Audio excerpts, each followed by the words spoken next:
Hello friends, स्वागत है आपका बाईपी एजुकेशन ट्रिक चैनल पर।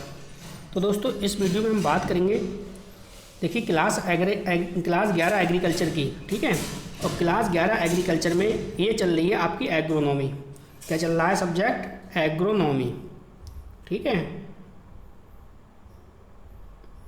एग्रोनॉमी आपकी चल रही है और देखिए चैप्टर 2 है। कौन सा चैप्टर है? चैप्टर 2 है। चैप्टर 2 है गेहूं की खेती। तो आज हम इस वीडियो में गेहूं की खेती पे चर्चा करेंगे अच्छे से, ठीक है।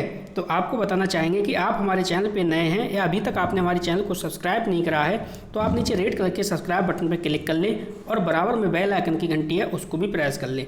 इससे क्या होगा कि जब भी हम वीडियो को अपलोड करेंगे तो उसका नोटिफिकेशन सबसे पहले आपके पास पहुँच जाएगा। देखिए ये क्लास जो है वो रोज़ाना 9 बजे चलती है। कितने बजे चलती है? 9 बजे रोज़ाना चलती है। तो फ्री होकर आप 9 बजे आराम से एग्रोनॉमी को अच्छे से पढ़िए। सारे के सारे सब्जेक्ट आपको मेरे चैनल पे मिल जाएंगे।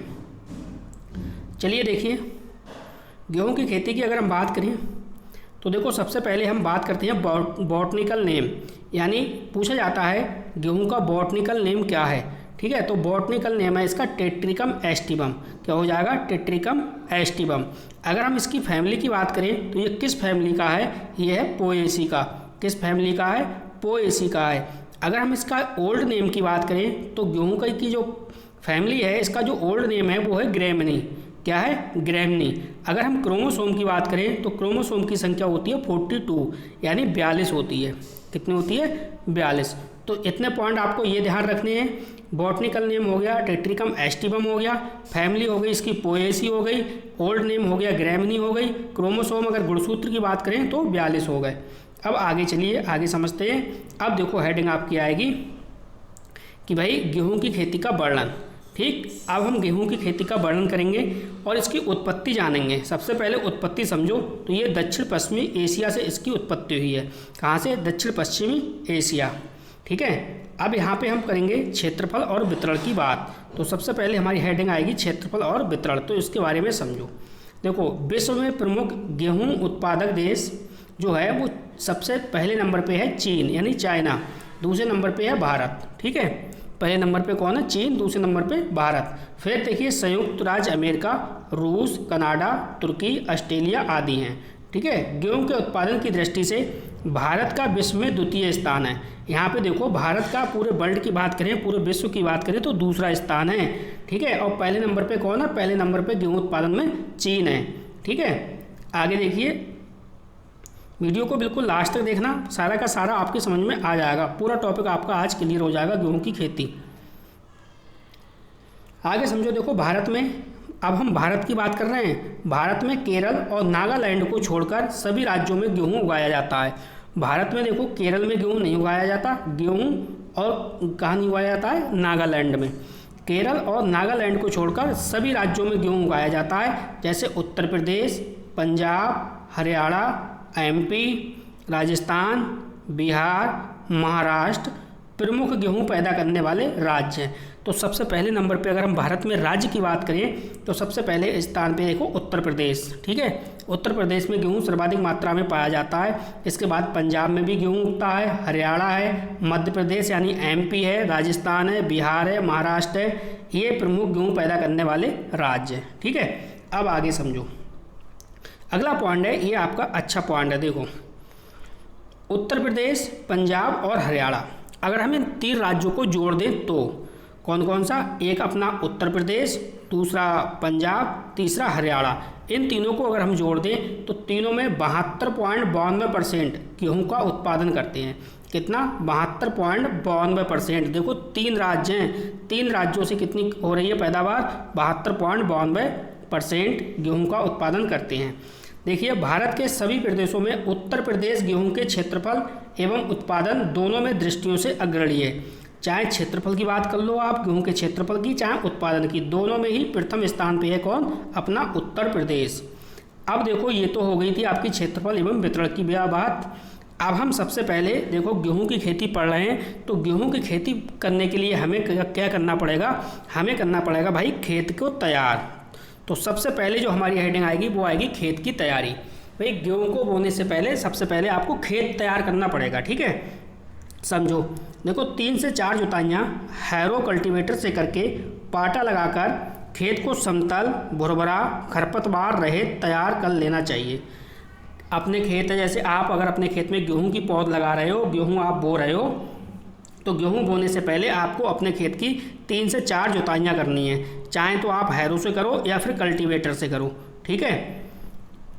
और जुताई करने के बाद उसमें पाटा मार दो।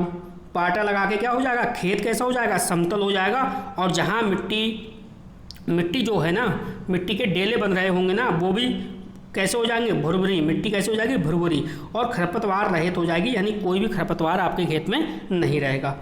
आगे है देखिए, दीमक, गुजिया, कीटों के नियंत्रण के लिए, यहाँ पे थोड़ा सा समझो आप। दीमक, ठीक है, दीमक, गुजिया, कीटों के नियंत्रण के लिए, इसको कंट्रोल करने के लिए लिंडेन डस्ट 25 किलोग्राम प्रति हेक्टेयर की दर से। अगर मान लो आपके खेत में दीमक है, ठीक है, तो उसको कंट्रोल कैसे करोगे, या गुजिया कीटों से आप उसको नियंत्रण कैसे करोगे, उसको कैसे बचाओगे, इसको गेहूं की खेती को कैसे बचाओगे आप। तो इसमें भाई लिंडेन डस्ट 25 किलोग्राम प्रति हेक्टेयर की दर से अंतिम जुताई के समय, कब, अंतिम जुताई के समय भूमि में मिला देना चाहिए, ठीक है। गेहूं की खेती के लिए दोमट मिट्टी सबसे अच्छी होती है। एक पॉइंट आपको यहाँ याद रखना है, आप सबके पेपर में पूछेगा कि आप ये बताओ गेहूं की खेती के लिए कौन सी मिट्टी सबसे अच्छी होती है, तो आपका आंसर होगा दोमट मिट्टी जो है वो सबसे अच्छी होती है गेहूं की खेती के लिए। अब ये तो हो गई खेत की तैयारी। अब मान लो आपने खेत को तैयार अच्छे से कर लिया। जब आप खेत को तैयार कर लोगे तो आपको इसके बाद आपको ये भी पता होना चाहिए कि भाई कौन कौन सी गेहूं की मार्केट में प्रजातियां हैं। अगर आपको ये नहीं पता ना कि कौन कौन सी प्रजातियां मार्केट में हैं, तो भी आप अच्छी फसल अपने खेत में नहीं कर पाओगे और जो उत्पादन क्षमता है जितनी चाहिए उतनी नहीं ले पाओगे।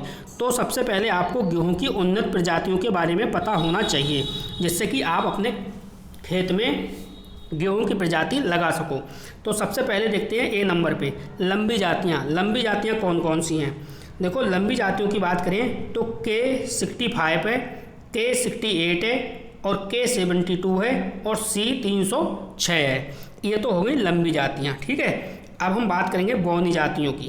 बौनी जातियाँ कौन कौन सी हैं। अब देखो बौनी जातियों में 3 हेडिंग हैं, उनको आप समझो। देखो बौनी जातियों में हम 3 टाइप्स में की बात कर रहे हैं। पहला है देखो समय से बुवाई के लिए, अगर गेहूं आप समय से बो रहे हो अपने खेत में तो उसके लिए, जैसे नवंबर माह में। दूसरा है विलंब से बुवाई, जैसे दिसंबर माह में। जैसे मान लो आपके खेत में गन्ने की फसल है, अब आपका खेत गन्ना, आपने अपने खेत से गन्ना को कटाई कर ली, उसके बाद आप दिसंबर माह में बो रहे हो, ठीक है, थोड़ा सा लेट बो रहे हो, विलंब यानी देरी से बो रहे हो। तो देरी से बोने वाली प्रजातियाँ कौन कौन सी हैं। थर्ड है इसमें देखिए असिंचित दशाओं के लिए, जैसे कहीं पे भी आपकी जो फसल है, खेत है, वहाँ पे सिंचित करने के लिए साधन नहीं है, ठीक है, यानी पानी लगाने के लिए आपको वहाँ पे साधन नहीं है, तो वहाँ पे कौन सी आप प्रजातियाँ बोओगे। तो इनके बारे में सबसे पहले हम समझते हैं एक एक करके। देखो अभी तक आपने अगर हमारी वीडियो को लाइक नहीं करा है तो प्लीज़ वीडियो को लाइक करिए और वीडियो की लिंक को अपने दोस्तों में शेयर भी कीजिए। देखो समय से बुवाई के लिए सबसे पहले हमें पता करना होगा कि कौन कौन सी प्रजातियाँ या कौन कौन सी जातियाँ हैं। देखो एक है PBW 502। PBW क्या है, 502 है, 550 है, 340 है और DBWIT यूपी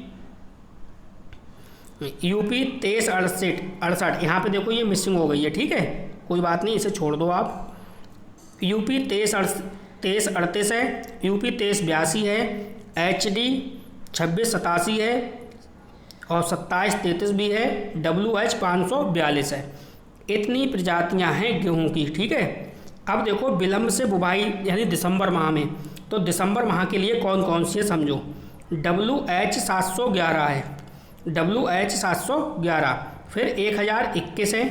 नेक्स्ट है PBW 373 है, 502 है, 590 है, पूसा गोल्ड है, यूपी 2338 है, 2425 है, 2565 है और मालवीय 234। इसके बाद हलना है, हलना के 7903। इतनी जो गेहूं की प्रजातियां हैं वो विलंब से बोई जाने वाली प्रजातियां हैं। अगर आपके खेत में देरी हो रही है, गेहूं की बुवाई में देरी हो रही है, तो ये वाली आप प्रजातियां अपने खेत में बो सकते हो। अब देखो यहाँ पे अगली हेडिंग, अगली हेडिंग है असंचितित दशाओं के लिए, यानी आपके खेत में पानी लगाने के साधन नहीं है तो कौन सी बोगे आप। देखो C306 है सुजाता, C306 सुजाता, PBW 175 है, K78 है, PDW 233 है, K9465 है गोमती, K8962 इंदिरा है। ठीक है, ये वाली जो प्रजातियां हैं वो भाई असंचितित दशाओं के लिए हैं। अब देखो नोट करके आपको कुछ लिखना है, नोट करके आपको लिखवाते हैं। PBW 343, 373, 502, 550 और WH 711 जो मिसिंग थी वो ये वाली है WH 711, और UP 2338, राज 3765, WH 542, HD 2733 प्रजातियाँ उत्तम प्रजातियाँ हैं। ये वाली जो प्रजातियाँ हैं ये उत्तम प्रजातियाँ हैं। ठीक है, अब आपने देखो आपने अपने खेत को तैयार भी कर लिया। खेत तैयार करने के साथ साथ आपने गेहूं की प्रजातियां भी पता कर ली, कौन कौन सी प्रजातियां हैं। अब आपको ये भी पता होना चाहिए भाई, जब हम गेहूं को बोएंगे तो हमारे खेत में खाद और उर्वरक कितना चाहिए, तो खाद और उर्वरक पे अब चर्चा करेंगे। ठीक है, समझो। देखो बौनी जातियों के लिए 120, 60, 40 किलोग्राम प्रति हेक्टेयर। अब 120, 60, 40 क्या है, ये है NPK, NPK। ठीक है, NPK, N की अगर बात करूं तो नाइट्रोजन है, P की बात करूं तो फास्फोरस है, और K की बात करूं तो पोटास है। NPK आपको ये ध्यान रखना है, नाइट्रोजन, फास्फोरस और पोटास। नाइट्रोजन की मात्रा है 120 और पोटेशियम फास्फोरस की है 60 और पोटेशियम की है, पोटास की है 40। ये इसका अनुपात है। ठीक है, तो समझो आप आगे। NPK देशी व असंचितित दशाओं के लिए उर्वरकों की आधी मात्रा प्रयोग करें। 1/2 नाइट्रोजन, फास्फोरस व पोटास की पूर्ण मात्रा बोते समय लगाएं। शेष 1/2 नाइट्रोजन प्रथम सिंचाई पर लगाएं। ये हो गई खाद और उर्वरक की बात। अब जो अगली हेडिंग हमारी आएगी वो है बोने का समय। अब देखो आपने प्रजाति भी गेहूं की पता कर ली, ठीक है, खाद भी पता कर ली, खेत भी अपना तैयार कर लिया। अब आपको बोने का समय तो समझो 7 नवंबर से 25 नवंबर तक, 7 नवंबर से 25 नवंबर तक उपयुक्त समय होता है। ठीक है, 145 दिन में तैयार होने वाली जातियों की बुवाई नवंबर माह में पूर्ण करें, तथा पछेती जातियों की, पछेती यानी जो बाद में अगर आप लगा रहे हो, जो देरी वाली है, विलंब वाली है, वो पछेती जातियों की जो बुवाई है वो दिसंबर अंत तक कर सकते हैं। जैसे हलना जाति जनवरी के प्रथम सप्ताह तक बोई जा सकती है। 25 दिसंबर के बाद बोने पर एक दिन पहले पानी में बीज को भिगोकर बुवाई करने से शीघ्र अंकुरण हो जाता है। आप समझ रहे हो, अगर आप लेट फसल बो रहे हो, अपनी दिसंबर माह में बो रहे हो, तो जो बीज है ना, बीज को एक दिन पहले पानी में भिगोकर, ठीक है, बुवाई करने से, अगर आप एक दिन पहले पानी में भिगो दोगे फिर आप बुवाई करोगे तो अंकुरण जो है वो तेज़ी से, यानी शीघ्र यानी जल्दी से उगाएगा पौधा। ठीक है, अब देखो बीज की मात्रा, भाई बीज की जो मात्रा है वो कितनी लेनी चाहिए, तो बीज की मात्रा देखो, बौनी जाति का जो बीज है वो 100 kg प्रति हेक्टेयर, 100 किलोग्राम प्रति हेक्टेयर चाहिए बौनी जाति का बीज। और समय से बुवाई करने पर, समय से बुवाई करने पर अगर विलंब हो रहा है तो विलंब होने पर 125 किलोग्राम प्रति हेक्टेयर। ठीक है, और देसी लंबी बढ़ने वाली जातियों का बीज 75 से 80 किलोग्राम प्रति हेक्टेयर। डिबलर द्वारा बोने पर 25 से 30 किलोग्राम, अगर आप डिबलर द्वारा बो रहे हैं तो 25 से 30 किलोग्राम है। बीज को बोने से पूर्व बोविस्टिन या बीटावैक्स रसायन में, देखो यहाँ पे कह रहा है बोने से पहले आपका जो बीज है वो बोविस्टिन या फिर बीटावैक्स रसायन में 2.5 ग्राम प्रति किलोग्राम बीज की दर से शोधित करते हैं, उसे आप शोधित कर लीजिए। ठीक है, अब देखो अंतरण एवं गहराई, छठी हेडिंग है हमारी, वो है अंतरण एवं गहराई, तो इसको भी समझो। देखो अंतरण एवं अगर हम गहराई की बात करें तो बौनी जातियों की पंक्तियों की जो दूरी है वो 20 से 22 सेंटीमीटर, कितनी है? बौनी जातियों की पंक्तियों की दूरी है 20 से 22 सेंटीमीटर। गहराई की बात करें तो 4 से 5 सेंटीमीटर। देसी लंबी जाति की बात करें तो 7 से 8 सेंटीमीटर गहरी, और पंक्तियों की दूरी की बात करें तो 22.5 सेंटीमीटर पर रखते हैं। तो ये हो गई अंतरण और गहराई। अंतरण का मतलब समझ रहे हो आप? पंक्ति से पंक्ति की दूरी, ये है पंक्ति से पंक्ति की दूरी, ठीक है। सिंचाई कैसे करोगे समझो आप। जब आपने खेत में बीज बो ही दिया तो भाई सिंचाई भी करनी पड़ेगी। तो सिंचाई के किस प्रकार से करोगे समझो। देखो, बौनी जातियों में 20 से 25 दिन के अंतराल पर अगर आप बौनी जाति का आप उगा रहे हो अपने खेत में, तो जो 20 से 25 दिन के अंतराल पर 4 से 6 सिंचाइयाँ करते हैं। 4 से 6 सिंचाइयाँ करते हैं। क्राउन जड़ अवस्था पर 20 से 25 दिन बाद, दीर्घ संधि अवस्था बोने के 60 से 65 दिन बाद, और दुग्ध अवस्था होती है 100 से 105 दिन बाद, ठीक है। पर सिंचाई अवश्य कर देनी चाहिए। देसी गेहूं में 3 सिंचाइयाँ करते हैं। अगर आप देसी गेहूं बो रहे हो तो उसमें कितनी? 3 सिंचाइयाँ करोगे, ठीक है। देखो, किस किस टाइम पे सिंचाई करनी होती है ये आपको ध्यान रखना है। क्राउन जड़ अवस्था पर यानी 20 से 25 दिन हो जाए तब गेहूं में सिंचाई करोगे।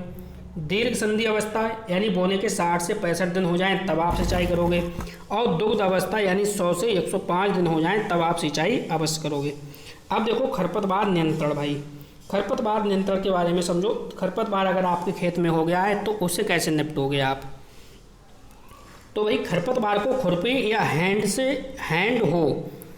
खरपतवार को खुरपी या हैंड हो की सहायता से 1 से 2 बार निराई गुड़ाई करके कंट्रोल किया जा सकता है, यानी नियंत्रण किया जा सकता है। चौड़ी पत्ती वाले खरपतवारों के नियंत्रण के लिए 2,4-D सोडियम साल्ट 625 ग्राम मात्रा कितने लीटर में? 600 लीटर। आइसोप्रोटोयूरान 75% 1